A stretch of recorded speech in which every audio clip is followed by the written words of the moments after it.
안녕하십니까. 한 주간 평안하셨습니까? 네. 한 주간이 아니고 3주간인가요? 네, 아무튼 저희가 어려운 시대 가운데 있지만 저희들의 하나님을 향한 마음은 이렇게 변함이 없고,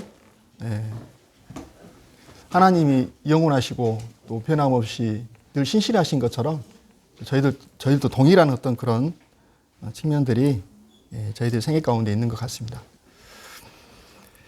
네, 오늘 그 교재 내용들을 저희가 생각하면서 이제 이런 타이틀을 좀 정해봤습니다. 제자의 성품. 다 같이 한번 따라서 해보실까요? 제자의 성품. 네. 근데 이제 이 부분을 딱 성도님들에게 그 마음 가운데 연상하시면서 또 묵상하시면서 한번 이렇게 생각을 해보시기 바랍니다. 이 명제, 이 단어를 듣게 될 때 어떤 마음이신가를 한번 제가 좀 묻고 싶어요. 이 부분을 생각할 때 두 가지 반응이 있을 거라고 생각이 듭니다. 첫 번째는 저희가 항상 부족하잖아요. 그리고 여러 부분 이렇게 위축되는 그런 마음이 있을 수가 있습니다. 그렇죠. 그러니까 이 바라보는 각도에 따라서 좀 달라지는 거죠. 근데 이제 두 번째 반응은 어떤 마음이냐면 참 이루 말할 수 없는 감사가 있고 찬양이 있고 정말 하나님을 노래할 수밖에 없는 그런 마음. 그런 마음이 생겨요. 그렇잖아요. 이 방향에 따라서 이렇게 달리 되어지는 것들을 저희가 이제 볼 수가 이렇게 있습니다. 우리 형제 자매님들이 얼마나 그 하나님 편에서 귀하고 또 이렇게 소중하고 또 아름다운 하나님에게 있어서는 없어서는 안 될 그러한 저희들임을 저희가 생각을 합니다. 하나님이 저희들에게 허락해 주신 이 하나님의 신분을 생각하게 될 때 그러한 거죠. 그래서 아무튼 제자의 성품 이 부분이 제가 좀 많은 그 오해가 있는 것 같아요.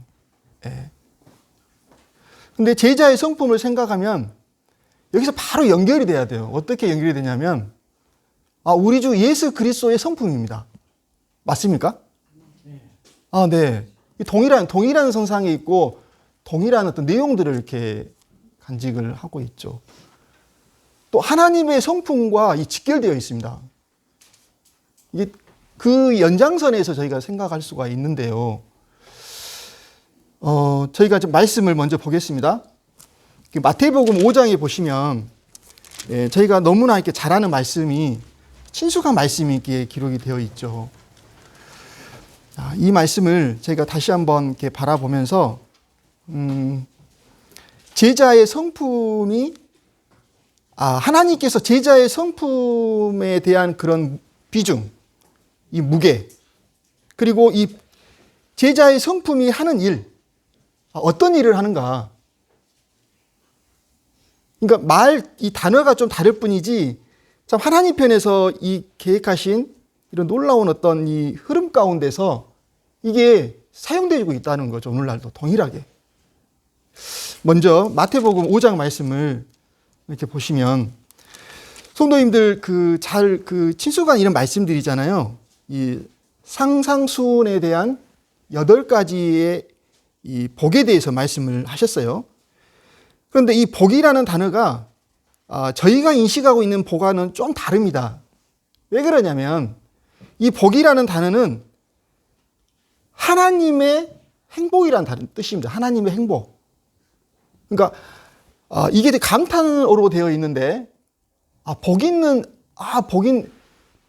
자요. 이런 어떤 부분입니다.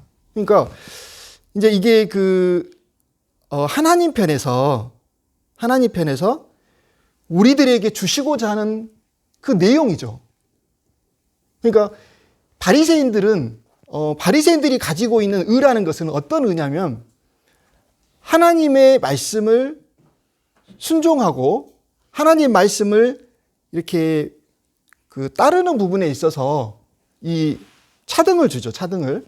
그리고 분명하게 이제 그 부분에 대한 어떤 이 정지하는 마음도 있고 이런 부분들이 이렇게 많이 있는데, 근데 오늘 그 하나님께서 그 이 마태복음 5장에 등장하고 있는 이러한 내용들을 제가 딱 살펴보게 될 때, 이거는 그 우리 주 예수 그리스도, 이 왕 대신 예수 그리스도의 이 출현과 연관이 이렇게 있습니다.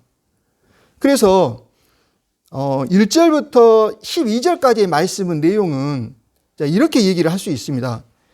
천국 시민, 그러니까 하나님의 사람, 그러니까 제자들의 하나님의 사람의 그 특성들을 이게 쭉 나열하는 내용입니다. 그러한 내용으로 이 말씀이 이렇게 전개가 되어지고 이렇게 있습니다. 특별히 이제 제일 먼저의 그 첫 번째 등장하는 내용들을 보면, 심령이 가난한 자는 복이 있나니 천국이 저희의 것임이라 이렇게 말씀을 하셨어요. 특별히 이제 이게 심령이 가난한 자다. 자, 이 부분에 대한 이게 복이 있는 사람, 하나님의 행복은 심령이 가난한 자에게 있다는 거죠. 예. 그러니까 저희 성경에는 심령이 가난한 자가 복이 있다. 자, 이렇게 순서가 나오고 있지만 원래는 순서가 좀 바뀝니다. 하나님의 행복은 심령이 가난한 자에게 있다. 그러면 이제 애통하는 자, 뭐 온유한 자, 의에 줄이고 목마름, 또 궁휼히 여김, 또 마음의 이 청결함, 이런 부분에 대한 내용들의 이러한 특징들이 어디에서 나오냐는 거죠. 어디에서. 많은 사람들은 나로부터 시작합니다.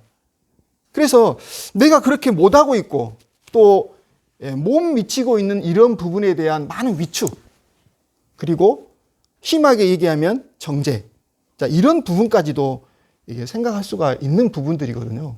그런데 이 말씀에 대한 이 말씀이 주님이 하시는 데 있어서 이제 좀 다른 게 뭐냐면, 주님을 따르는 자들, 그러니까 주님의 제자들, 하나님의 사람들, 그 사람들의 특징을 이해하고 있는 겁니다.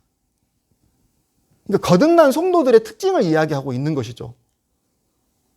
그러니까 내가 먼저가 아니고 하나님이 먼저이십니다. 하나님의 성품을 우리들에게 주신 거예요. 그런데 주셨는데 그 성품이 제자들의 생애 가운데에서 나타나는 것입니다. 이게 자연스럽게 나타나는 것입니다. 그런데 그 나타나는 부분에 있어서 제자들이 거절할 수 있습니다. 저희가 그 사무엘상 말씀을 이렇게 성경 읽기를 하고 있지만,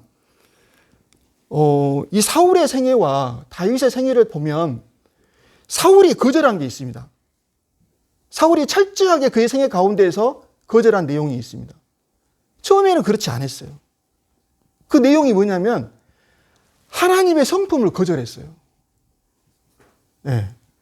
초점이, 방향이, 또 하나님께서 사울을 부르시고 그를 세우시고 또 그를 통해서 하나님께서 꿈꾸었던 그런 내용들과는 상반되게 그가 철저하게 거절하는 내용들이 있었습니다. 그것은 하나님의 성품이었습니다. 그럼 다윗의 생애는 어떻습니까? 물론 다윗의 생애 또한 많은 연약한 점들이 있었어요. 그걸 목격합니다, 저희가. 그렇죠. 그러나 중요한 것은 방향이, 그의 생애가 그 하나님의 성품 가운데 성품을 바라보고 또 의지하고 또 그분의 뜻을 존중하고 또 그분을 사랑하는 그런 마음들이 있고, 그 와중에 자기 나름대로의 어떤 생각 가운데에서 저희가 이제 27장에서 목격을 했던 것처럼 그 다윗이 연약한 모습을 보여주고 있는데요. 블레셋으로 망명을 가게 되죠. 근데 그 말씀에 보면 아주 주목할 만한 단어가 있는데요. 다윗이 블레셋에 거한 어떤 기간이 나오고 있는데요. 그 기간을 1년 4개월이라고 이야기를 하고 있습니다. 1년 4개월. 사무엘상 27장은 사람의 생각으로 시작돼서 사람의 생각으로 끝이 나고 있다는 것이죠. 예. 근데 다윗도 그런 연약한 점들을 이렇게 보여주고 있는 모습들입니다. 그럼 1년 4개월이라는 기간을 현재 자매님들이 한번 생각을 해보시기 바랍니다. 이 기간이 어떤 기간인가? 좀 더 다윗이 좀 인내했더라면 하나님을 바라보고 하나님을 의지하는 면에 있어서 좀 더 이렇게 좀 인내하는 마음으로 더 이 간증을 드러냈다면 또 다른 어떤 하나님의 그 역사를 이끌어내고 하나님이 일하시는 그런 어떤 놀라운 어떤 또 역사가 또 새롭게 흘러가지 않았을까 하는 생각을 해보게 됩니다. 그럼 하나님 편에서의 1년 4개월이라는 기간은 어떤 기간입니까? 하나님 편에서.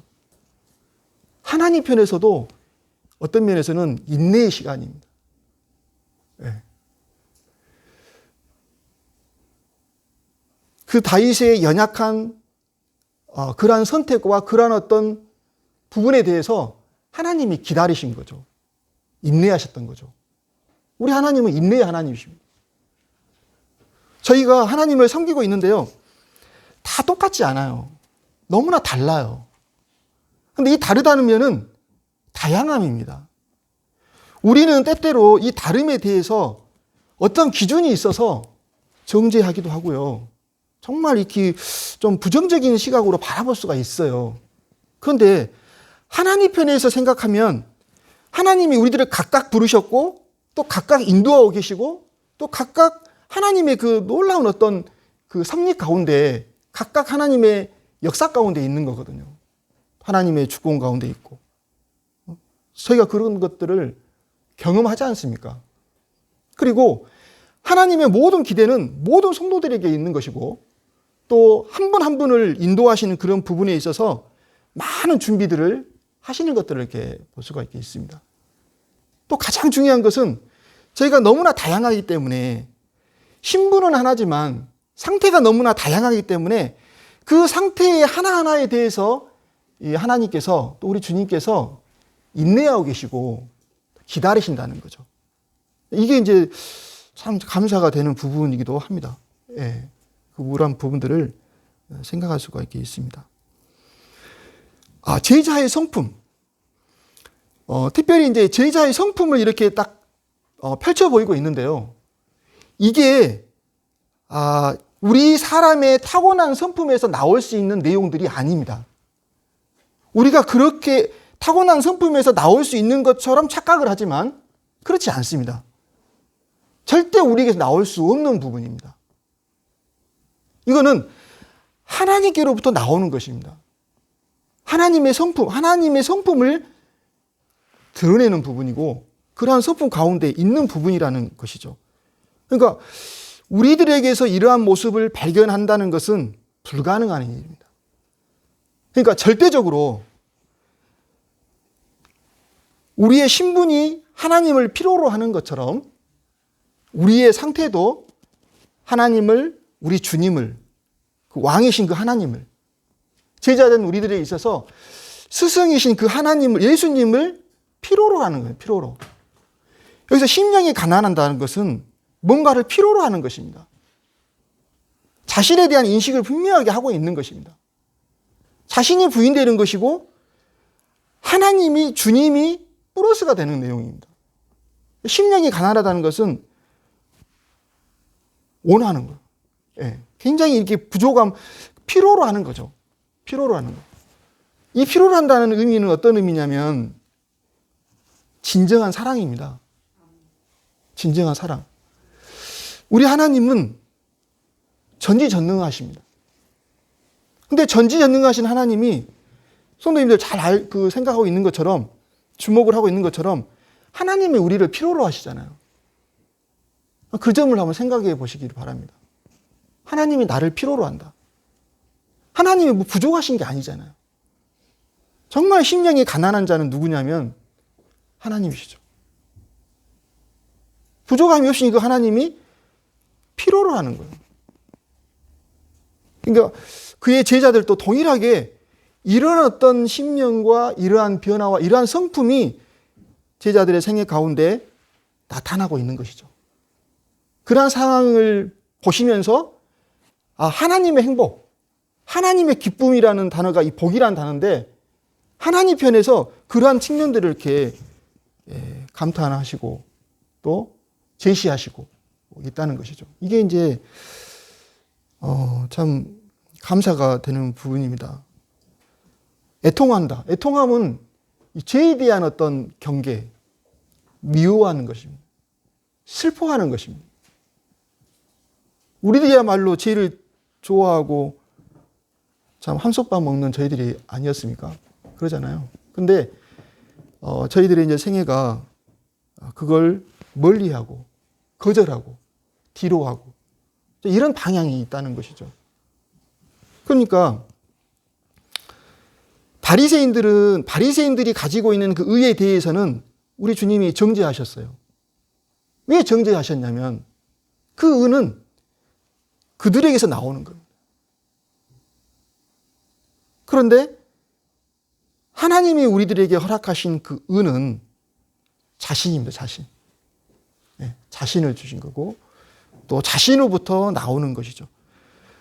그러한 부분에 대한 줄이고 목마른 자, 또 온유함, 이러한 부분들이 이제 모두 이러한 성품들이 이제 그러한 부분 가운데서 나온다는 것을 이렇게 다시 한번 말씀을 이렇게 드리고 싶었습니다.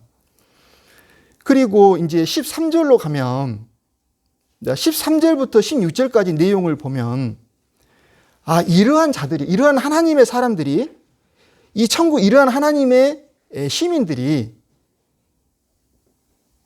어떤 일을 하는가, 어떤 기능을 하는가, 이 내용을 얘기를 하고 계시는 거군요. 어떤 기능을 하는가, 무슨 일을 하는가. 그럼 나에 대한 정체성에 대해서 저희가 한번 주목을 해봐야 되겠죠. 근데 이제 13절 이하에 보면 가장 대표적인 게 너희들은 소금이다. 그리고 빛이다. 자, 이걸 얘기하고 있습니다. 그러니까 하나님의 사람이 하나님의 성품을 가지고 이러한 일을 하고 있다는 것이죠. 이러한 일을 하는 것이라는 거죠. 이게 기능입니다. 기능.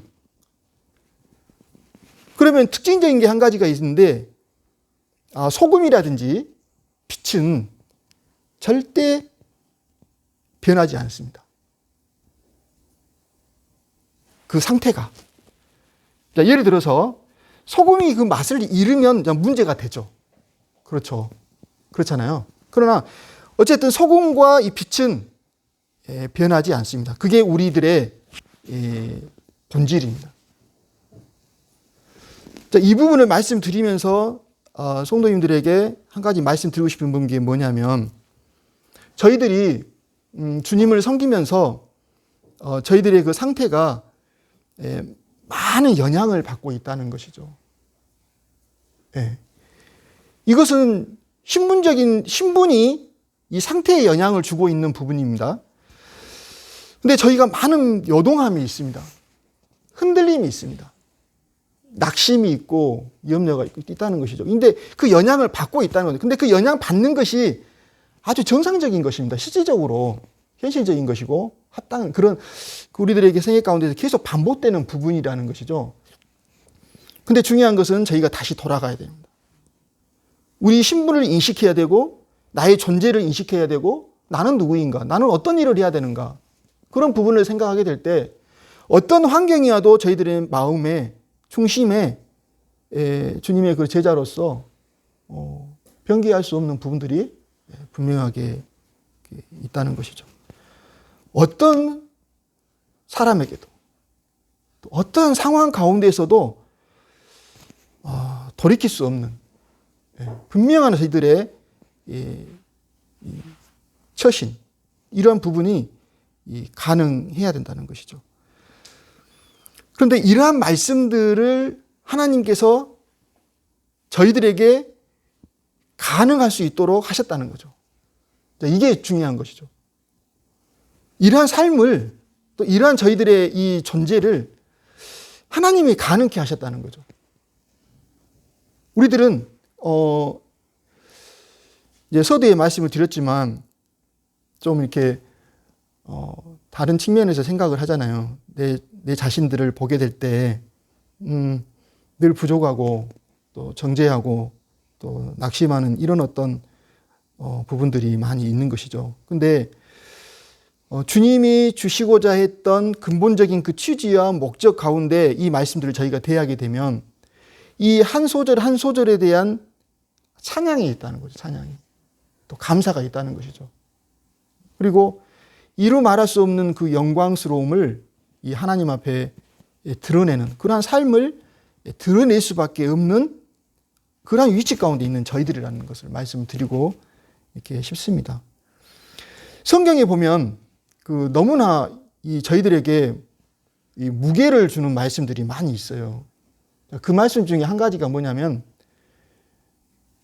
주 여호와 앞에서 하나님 앞에서 이렇게 완전하라. 이런 어떤 구절들을 저희가 많이 보게 됩니다.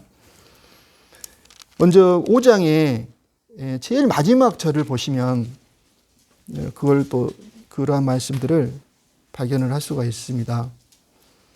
5장 48절에 보시면 그러므로 하늘에 계신 너희 아버지의 온전하심과 같이 너희도 온전하라. 다른 성경에는 완전이란 단어를 쓰고 있습니다. 완전하라. 너무나 무게가 있고 정말 이게 가능할까 싶어요. 그러잖아요. 그런데 저희가 이 말씀에 대한 오해가 있기 때문에 그렇습니다. 성경에서 이 완전이란 단어는 하나님 자신이 우리 주님이 완전하시죠. 그런데 그에게 붙은 이 하나님의 사람들에게 있어서 완전함이라는 것은 온전함이라는 것은 무엇을 얘기하냐면 그 하나님을 바라보는 것이고 그 하나님을 의지하는 사람이라는 것입니다. 그러니까 하나님의 사람들이라는 것입니다. 저희가 사무엘상을 보면서 저 개인적으로 정말 이 설레이는 단어가 있어요. 어떤 단어냐면 다윗과 그의 사람들. 생각해 보십시오. 다윗과 함께한 600명의 사람들. 그 구절들이 여러 편으로 계속 등장을 하고 있습니다. 지금까지 계속. 네. 그 말씀들을 단어를 다 생각할 때 정말 저희가 생각할 수 있는 게 우리들의 모습이 아니겠는가. 주님과 그리스도인, 하나님과 하나님의 사람들. 이런 부분들이거든요. 그래서 이 완전이란 단어와 이 온전이란 단어를 제가 생각하게 될 때 오히려 이런 말씀들을 대할 때 하나님이 이 일을 가능하게 하셨다는 것이죠. 우리들의 신분만뿐만이 아니라 우리들의 그 상태 가운데에서 우리가 누려야 할 그 안식과 평안은 무엇이냐면 주님이 이 일을 가능하게 하셨고 이걸 저희들에게 허락하셨다는 것이죠. 가능하게 하셨다는 거예요. 가능. 그러니까 온전히 하나님의 영광만이 드러나요. 이게 왜? 이 말씀에 대한 진정한 그런 취지와 목적들을 생각하게 될 때 그렇다는 것입니다. 그럼 구약에서 그 말씀을 한번 찾아보겠습니다.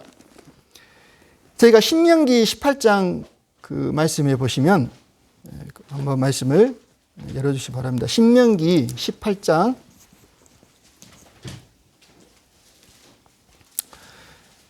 18장 9절 이하에 보면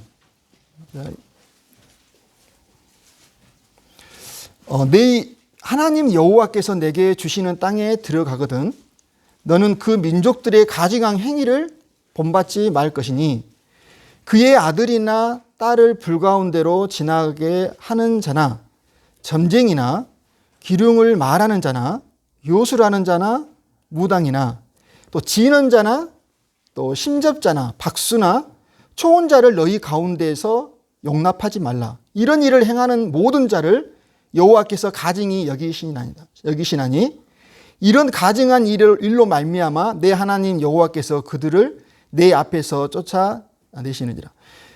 너는 내 하나님 여호와 앞에서 완전하라. 이 표현이 나오고 있습니다. 이 완전이란 단어가 어떻게 저희가 이해를 해야 되나요? 서두에 나와 있는 그 모든 대상은 하나님이 아닌 다른 우상입니다. 우상. 그렇지 않습니까? 그런데 이거는 그 하나님 여호와를 바라보라. 그 하나님을 의지하라. 우리들 마음 가운데 하나님 외에 다른 것을 없게 하라는 이제 그런 측면을 계속 이렇게 말씀을 하시는 것이죠. 그래서 완전하신 하나님께서 저희들에게 완전과 온전을 요구하게 될 때 저희들은 늘 나로부터 시작하고 많은 생각들을 하지만 그렇지가 않다는 것이죠. 그러한 순종과 그러한 변화와 그러한 선택과 그러한 삶들은 우리 주님이 하나님이 개입되지 않으면 우리들에게 나타날 수 없는 변화라는 것이죠. 그러니까 하나님 편에서 많은 이런 변화들로 말미암는 어떤 완성도, 이런 이 부분에 하나님이 초점을 맞추시고 거기에 관심이 많으신 게 아니에요. 제가 말씀드리고 싶은 부분은 우리 하나님은 이제 결국은 최종 종착역이 그러한 부분들입니다. 그러나 그 과정에서 우리가 어떠한 상황에 있든지 어떤 상황 가운데 상태에 있든지 간에 우리가 그 하나님을 바라보고 의지하고 선택하고 제자의 길을 따라가는, 선택하는, 그러니까 어린아이가 아버지의 그 손을 잡고 따라가는 것처럼 그걸 원하시는 거죠. 그걸. 네.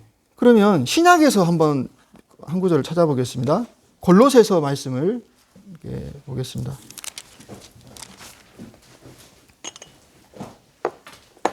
골로새서 1장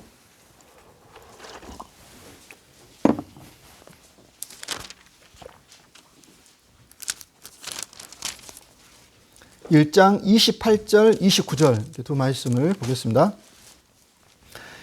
우리가 그를 전파하여 각 사람을 권하고 모든 지혜로 각 사람을 가르침은 각 사람을 그리스도 안에서 완전한 자로 세우려 함이니 이를 위하여 나도 내 속에서 능력으로 역사하시는 이의 역사를 따라 힘을 다하여 수고하노라. 이게 기록을 하고 있습니다.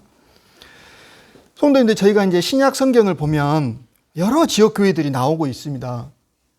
그러나 여러 지역교회들마다 많은 문제를 야기시키고 있는 것, 문제가 등장을 하고 있습니다.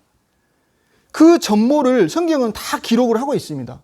고린도 교회부터 시작해가지고 그 모임에 연약했던 많은 문제들을 이렇게 기록을 하고 있는데 말씀에서 그 모든 문제에 대한 처방을 어디에 두고 있는가? 자, 이 부분을 성도님들 주목을 하셔야 됩니다. 어디에 두고 있습니까? 그 모든 문제에 대한 해답과 해결책을 어디에 두고 있습니까? 뭐 여러 가지 표현들이 할 수가 있겠습니다. 그런데 딱 꼬집어서 표현해 보면 이 제자들의 이 성품에 있습니다. 거기에서 문제가 발단이 됩니다.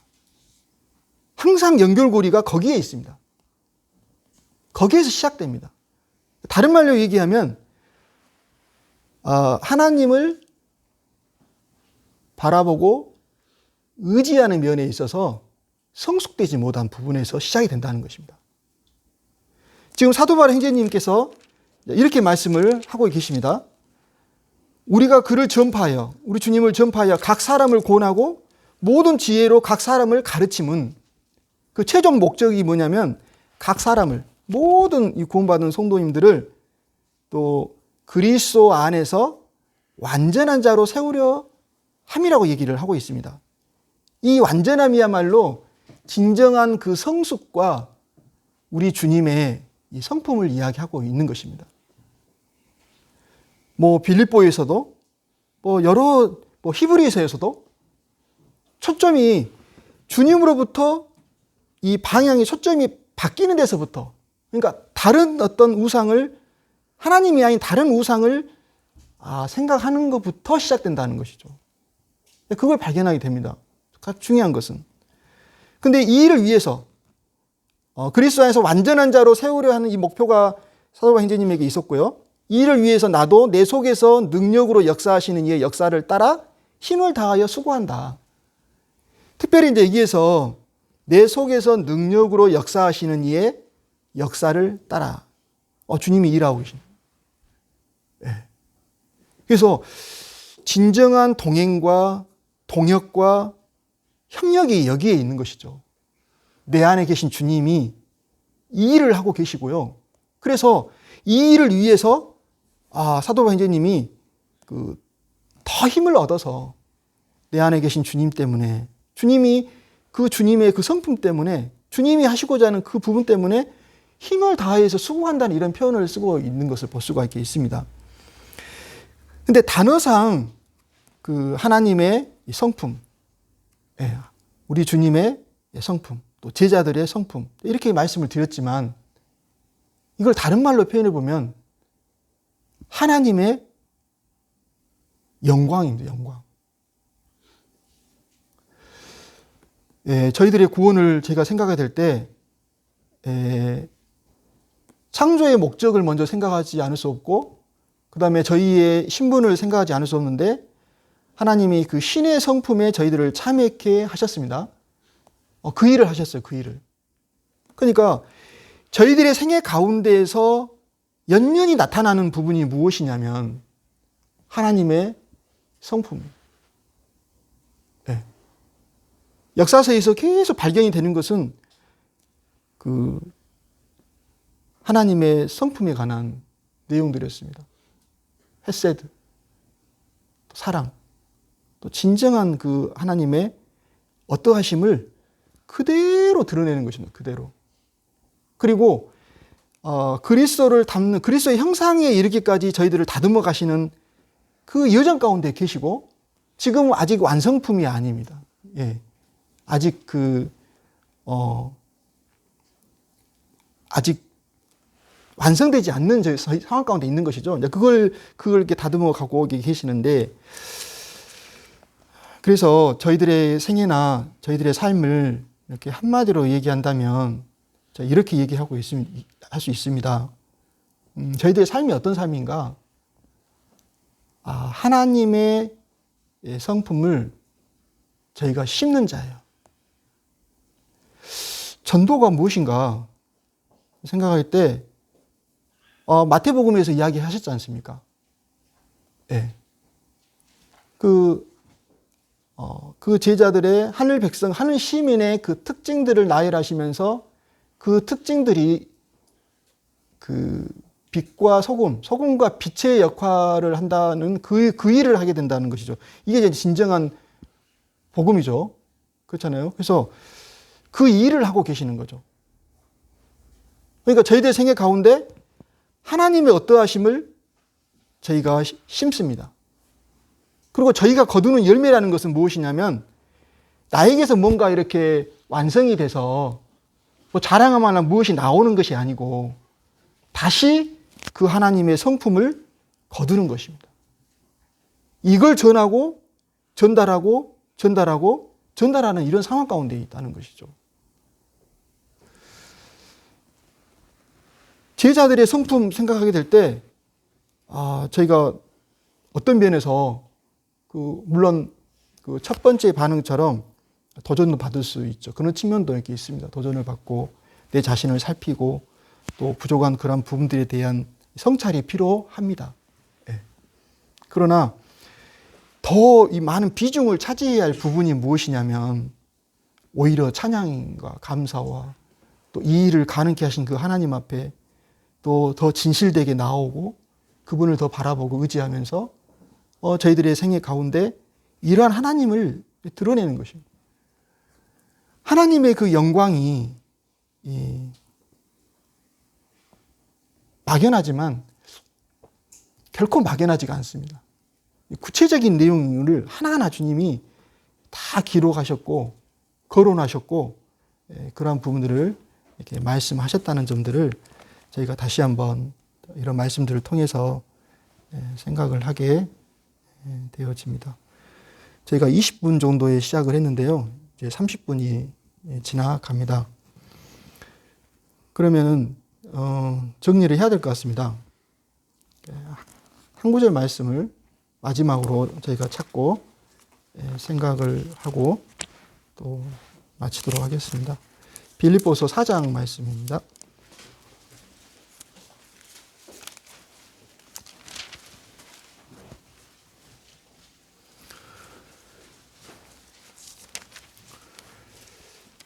빌립보서 4장 말씀이 주제로 얘기한다면 우리의 능력 대신 예수 그리스도, 이런 주님의 모습을 보여주고 있습니다.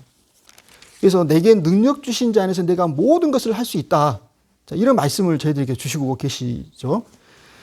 그래서 이제 오늘 이 시간에 한번 주목해 보고 싶은 말씀은 일련의 말씀 가운데서 이 범위를 한번 생각해 보자는 거죠. 범위. 그러면 하나님의 사람이, 하나님의 우리 주님의 제자들이 마땅히 어떤 삶을 살아야 되는가를 제시하셨는데 그 삶에 대한 그 영역, 범위 어디까지인가를 말씀드리고 싶은 거죠. 이해되셨습니까? 어디까지인가. 그러니까 다른 말로 얘기하면 내가 어디까지 적용하고 있는가. 그런 점들을 말씀을 드리고 싶습니다. 사장에서 계속 언급되는 단어가 있어요. 뭐 여러 단어가 있을 수 있겠지만 제가 오늘 주목하고 싶은 단어는 모든이라는 단어입니다. 모든. 한번 성도님들 쭉 봐보시기 바랍니다. 모든인 단어가 계속 언급되고 있어요. 모든. 예외가 없다는 것입니다. 우리들은 자꾸 예외를 만들어 가려고 해요. 부득이하게 어쩔 수 없이 그런 선택을 합니다. 그러나 성경은, 우리 주님은 너는 내게 배우고 받고 듣고 본바를 행하라고 말씀하시면서 그 범위가 모든입니다. 모든. 근데 이게 어떻게 가능한가? 심령이 가난한 자는 가능하다. 우리 주님으로 만족하는. 여기 말씀이 보면은 모든 일에, 특별히 이제 4장 5절에 보면 너희 관용을 모든 사람에게 알게 하라. 주께서 가까우시니라. 무엇에든지 참되며 무엇에든지 경건하며 무엇에든지 오르며 무엇에든지 정결하며 무엇에든지 사랑받을 만하며 무엇에든지 칭찬받을 만한, 이게 그런 내용들 아니겠습니까? 그렇잖아요. 예외가 없잖아요. 열애가 없잖아요. 환경도 사람도 어떤 형편도 우리 그리스도인의 이 이러한 삶을 주님이 이제 허락하셨고 저희들의 신분이 그렇게 하나님의 은혜와 사랑으로 시작되었던 것처럼 저희들의 생애도 이러한 하나님을 바라보는 믿음으로 가능한 것이죠. 그래서 내게 능력 주신 자 안에서 내가 모든 것을 할 수 있다. 이런 고백들을 하고 있고 옥중에서도 또 얼마나 많은 굶주림과 기가 막힌 그 형편 가운데서도 사도 반제님은 그렇게 말씀을 하셔요. 나는 자족하기를 배웠다. 이런 간증들을 하고 있다는 것이죠. 내가 비천에 처할 줄도 알았고 또 풍부에 처할 줄도 안다. 모든 일 계속 언급을 하고 있습니다. 일체의 이 비결을 배웠다. 이렇게 얘기를 하고 있습니다. 그래서 이제 정리를 하겠습니다. 제가 이제 말씀들을 이렇게 보면서 너무나 감사가 되는 부분이에요. 이게 어떤 면에서는 또 제가 개인적으로 너무나 많이 놓치는 부분이더라고요. 이게. 그래서 오늘 이 부분에 대해서 이제 제가 좀 입을 열고 또 하나님을 의지하는 마음으로 감히 말씀을 드립니다. 사람을 봐서는 안 됩니다. 어떤 수준을 봐서는 안 됩니다. 저희가 모든 부분에 대한 하나님의 개입하심이 있고 또 인도하심이 있고 중재가 있는 저희들이 아니겠습니까? 그래서 저희들의 생애 가운데 성품, 하나님의 이 성품, 이게 진정한 예배이고 또 전도이고 또 하나님의 마음을 가장 기쁘게 하는 작은 변화에도 하나님 그렇게 말씀하시잖아요. 복이 있나니. 그것은 감탄사입니다. 감탄사. 복이요. 하나님의 사람의 그런 변화, 이런 어떤 왕으로 인한 그 영향에 의해서 선택한 그 선택에 대해서, 그 변화에 대해서 완전한 변화가 아니고 작은 그 변화에 대해서 하나님이 감탄하시는 거고 하나님이 기뻐하신다는 얘기입니다. 그런 내용으로 저희가 그 상상수훈에 나와 있는 이 8가지 복들을 거론하셨는데, 구원받은 성도들의 특징이다. 이게 바로 이러한 결과를 하나님은 꿈꾸시고 또 기대하시고 계신다. 그러나 우리가 제자이면서도 제자답지 않을 수가 있다. 사울이 그랬던 것처럼 그러한 부분을 우리가 거절할 수 있다. 그 부분에 대한 또 책임이 또 저희들에게 분명히 또 있겠죠. 그러나 우리는 그러한 선택을 해야 되고 그러한 하나님을 더 섬기고 더 바라보고 더 의지하고, 사도 형제님이 고백하셨던 것처럼 그 형제님의 그 생애 가운데 하나님의 영광만을 온전하게 드러내셨던 그러한 것처럼 자신을 부인하는 삶이었고 자신을 외면하는 삶이었고 하나님에게 집중되어 있는 그 어떤 본을 또 보여주셨지 않습니까? 또 주님의 생애가 또 그렇습니다. 주님이 이 땅에 계실 때 그러한 삶을 사셨어요.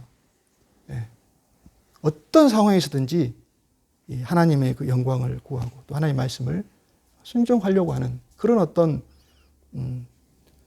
정말 심령이 가난하시고 또 온유하신 주님의 모습들을 저희가 발견을 하지 않습니까? 그래서 제자는 따라가는, 그래서 분명하게 선택하는 또 그런 제자분의 삶들을 하나님이 기대하시면서 많은 그런 시간들을 저희들에게 허락하시고 또 저희 삶을 허락하시고 또 매주마다 정말 이 넘쳐나는 정말 말씀들을 개인적으로 또 그룹적으로 또 공적으로 계속 주님 말씀하시잖아요. 그것은 저희가 분명하게 인식해야 되는 것은 뭐냐면 저희들의 그 체질에 대한 부분을 인식하고 그걸 필요로 한다는 것이죠. 주님이 필요하기 때문에 그 많은 것들을 허락하신다는 점이고 또 그러한 부분들을 통해서 하나님이 만들어 가기를 원하는 그 아들의 그 형상이 있다는 점들을 다시 한번 이렇게 주목하게 됩니다. 그래서 심령이 가난한 자는 정말 하나님의 자녀는 필요로 합니다. 모든 사람을 필요로 하고 모든 환경을 필요로 합니다. 거절하지 않습니다. 하나님이 주신 거 다 받습니다. 주님이 주시는 거 다 받는 것입니다. 그 위중이나 그 부분의 내용이 중요한 게 아니고 하나님이 주시는 거기 때문에 주님이 주시는 그 주체에 대한 분명한 저희들의 인식이 있다면 다 받습니다. 기쁨 가운데 아무튼 그러한 점들을 저희가 이제 늘 주목하는 부분들이지만 오늘 다시 한번 이런 말씀들을 통해서 생각 한번 해보게 됐습니다. 이상입니다.